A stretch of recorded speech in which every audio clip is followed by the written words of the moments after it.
जी, अस्सलाम वालेकुम। उम्मीद है कि आप तमाम दोस्त खैरियत से होंगे और आज का दिन भी ट्रेडिंग के हवाले से अच्छा गुज़रा होगा। आज मार्केट में बड़ी मार-धाड़ थी। बड़े मामलात उतार-चढ़ाव का शिकार हुए। लेकिन अगर आप थोड़ा-सा गौर फरमाने की कोशिश करें, तो आपको यकीनन एक बात का अंदाज़ा होगा कि एक तो मार्केट जो थी वो थोड़ा-सा गुज़िश्ता 2 वीक से हम इस तरफ बात कर रहे हैं कि मार्केट पूरी तरह से परफ़ॉर्म नहीं कर रही। कुछ 1-2 शेयर्स जो हैं वो मार्केट को सपोर्ट दे देते हैं। मार्केट अपने हाई की तरफ है। बहुत सारे शेयर्स जो हैं उनकी प्राइसेज़ जो हैं वो रफ़ली सैचुरेट हो चुकी हैं। अब मार्केट जो है वो बहाना तलाश कर रही है करेक्शन करने का।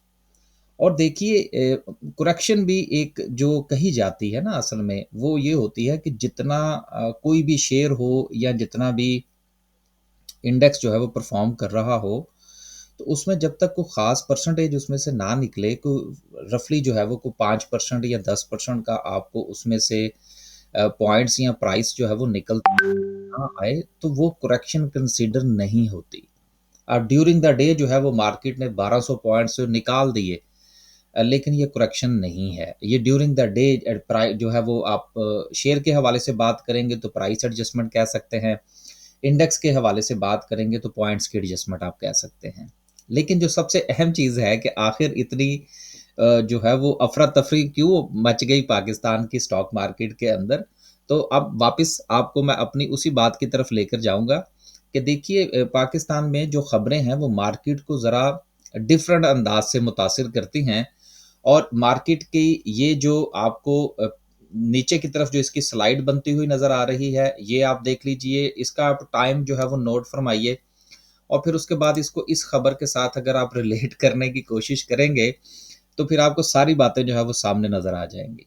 और ये मैं अपनी गुज़िश्ता वीडियोज़ में भी इस बात की तरफ इशारा कर चुका हूँ कि खान साहब जिस दिन वापस आएँगे, उस दिन आपको मार्केट मुँह के बल नज़र आएगी। ये अब आप पीटीआई से ताल्लुक़ रखते हैं या नहीं रखते, इसका मेरे साथ कोई गुज़िश्ता जो हमारा सेशन हुआ था जो हमारे ग्रुप के मेंबर्स हैं, तो उनमें भी मैंने उनसे यही गुज़ारिश की थी कि जिस दिन ये न्यूज़ आए, उस दिन आप लोग अपना को 25, 30, 50% पोर्टफ़ोलियो काट दीजिएगा। लेकिन ये उस सूरत में है कि अगर खान साहब मुकम्मल तौर पर रिहा होकर जो है वो बाहर तशरीफ़ लाते हैं।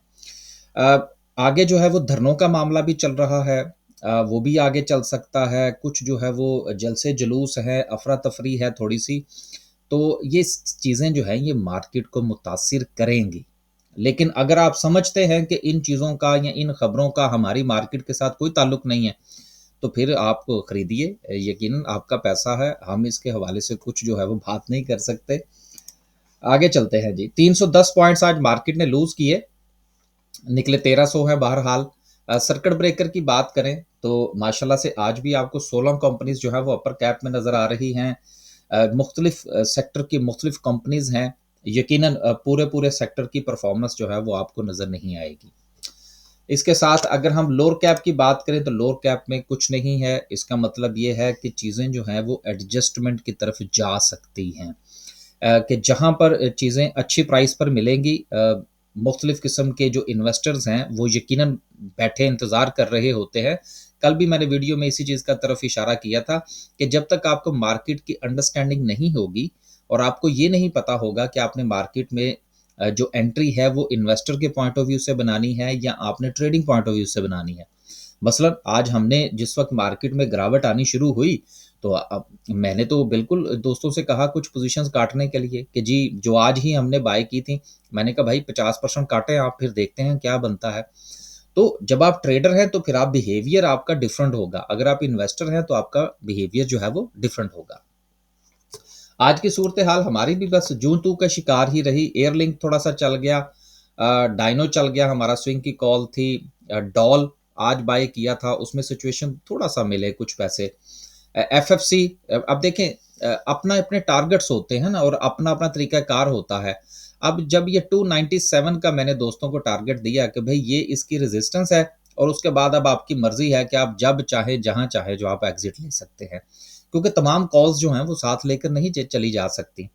जीएचएनआई में से कुछ मिल गया, हबको near to the market closing जो है वो रफ़ली हमने इसको बाय किया और इसमें से कुछ जो था वो मिल गया, एटलस बैटरीज में से कुछ मिल गया, कोसम की हमारी कॉल थी जो अभी ये कंटिन्यू करेगी, स्विंग की कॉल है। इसके अलावा जुबली इंश्योरेंस की थी, और ये साथ में नीचे वो खबर थी जिसने मार्केट को पूरी तरह से मुतासिर किया। तो देखिए, अंडरस्टैंडिंग जो है वो न्यूज़ के साथ आपकी थोड़ी बहुत होनी चाहिए, ताकि आप इस किस्म की जो अफरा तफरी है उसमें आप एक अच्छा फैसला कर सकें। अगर आप स्टॉक मार्केट में अकाउंट ओपन करवाना चाहते हैं या हमारा ग्रुप ज्वाइन करना चाहते हैं, ये दोनों नंबर आपके सामने हैं, आप इस पर राब्ता फरमा लीजिए। अब चलते हैं आगे। ओवरऑल देखें, अगेन आपको कोई भी सेक्टर जो है वो पूरी तरह से परफॉर्म करता हुआ नजर नहीं आ रहा, और ये सिलसिला इसी तरह से चलेगा। आगे 24 नवंबर की डेट भी है, उसको भी आप मत भूलिएगा। तो ये अगले 2-4 दिन जो हैं, अब तो खैर मार्केट में तो खैर कल का और परसों का दिन ही रहेगा, फिर उसके बाद 2 छुट्टियां हैं। तो मेरा ख्याल है अगले 2 दिन जो है वो थोड़ा-सा अगर इंतज़ार कर लिया जाए या थोड़ी-थोड़ी सी ट्रेड कर ली जाए। हमने भी near to the market closing जो है वो 2 शेयर और खरीदे हैं, ज़्यादा बाइंग नहीं की। देखेंगे फिर इंशाल्लाह कल जो है वो मार्केट क्या कहती है। सेक्टर वाइज़ बात करें तो फर्टिलाइज़र एफएफसी जो है वो लीड करता हुआ नज़र आया। उसके बाद फूड, जिसमें कोलगेट जो है उसकी तरफ से परफॉर्मेंस बहुत अच्छी थी। अब देखिए, हालाँकि जो दोस्त मेरे साथ ग्रुप में जो है जो दोस्त शामिल हैं, उनमें हमारी किसी के साथ कोई कमिटमेंट नहीं है कि हम जो है वो उनको कोई लॉन्ग टर्म के लिए या इन्वेस्टमेंट के लिए कोई शेयर बताएँगे। लेकिन फिर भी जब कभी मुझे कोई शेयर जो है वो थोड़ा-सा बेहतर लगता है, तो मैं दोस्तों के साथ शेयर कर देता हूँ। और आपको याद होगा कि पिछली चंद वीडियोज़ में मैंने गुज़ारिश की थी कि मैंने 2 शेयर दोस्तों को बताए हैं, जब वो चलेंगे तो फिर आपके साथ शेयर करेंगे।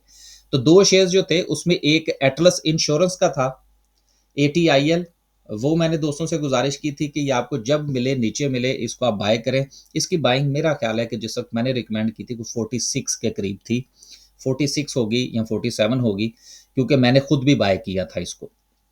और इस वक़्त ये मेरा ख़्याल है रफ़ली को 52 के करीब चल रहा है, और इसमें से जो डिविडेंड है वो भी ले चुके हैं। यानी कि डिविडेंड जो मिला वो अलहदा से था, और जो ₹6 का ऊपर जो गेन है वो इसके प्लस है। इसी तरह से कोलगेट जो था वो मैंने दोस्तों से गुज़ारिश की थी कि आप जो है इसको एवरी डिप पर बाय कर सकते हैं। इसमें भी अच्छा खासा गेन मिल चुका है, और इसके साथ-साथ इसका भी डिविडेंड जो है वो फ्री हो चुका है। तो इस तरह की जो साथ-साथ चीज़ें हैं वो दोस्तों को बताते रहते हैं, लेकिन इसमें हमारी कोई कमिटमेंट नहीं है। ये मैं बार-बार इसलिए कह रहा हूँ क्योंकि हो सकता है आज की वीडियो देख के दोस्त अब आप सोचें चलें जी ये ग्रुप जॉइन करते हैं, और फिर बाद में जो है वो मैं अगला पूरा महीना आपको कोई शेयर ही ना बताऊँ लॉन्ग टर्म के लिए या इस हवाले से, तो आपका जो है वो ज़ाहिर-सी बात है फिर आप सोचेंगे कि जी वीडियो में तो बात कुछ और हुई थी। तो गुज़ारिश ये है कि हमारी कोशिश यही होती है कि वीडियो में भी चीज़ों को ज़्यादा क्लैरिटी की तरफ लेकर जाएँ, ताकि किसी किस्म का कोई इबहाम ना रहे। और वैसे ही स्टॉक मार्केट में इबहाम बहुत होता है।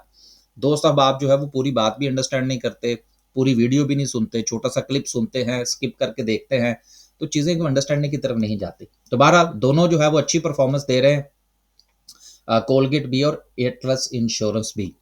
आगे चलते हैं जी, और मज़ीद बात करते हैं, कुछ खबरें हैं। पहली खबर जो है वो ओजीडीसी के हवाले से है कि जिनकी टाइड गैस में जो है वो डिस्कवरी है। अब देखिए, आने वाले दिनों में जो दुनिया जो है वो टाइड गैस की तरफ जा रही है, तो बेसिकली फ़र्क क्या है दोनों में, कि टाइड गैस जो है ये बहुत ज़्यादा गहराई में जाकर मिलती है, और लेकिन जहाँ पर ये मिलती है फिर उसके ज़खायर बहुत बड़े होते हैं। ये टेक्नोलॉजी काफ़ी एक्सपेंसिव थी, लेकिन अमेरिका में सबसे पहले ये मामला जो है वो आगे चला। अब उसके बाद जो है वो आहिस्ता-आहिस्ता जिस वक़्त जो है वो हमारे पास भी ये टेक्नोलॉजी पहुँच चुकी है, तो आने वाले दिनों में हमारे ओजीडीसी या पीपीएल और जो दीगर इदारे हैं जिसमें माड़ी भी शामिल है, तो अच्छी डिस्कवरीज़ जो है वो आपको मज़ीद सुनने को मिल सकती हैं।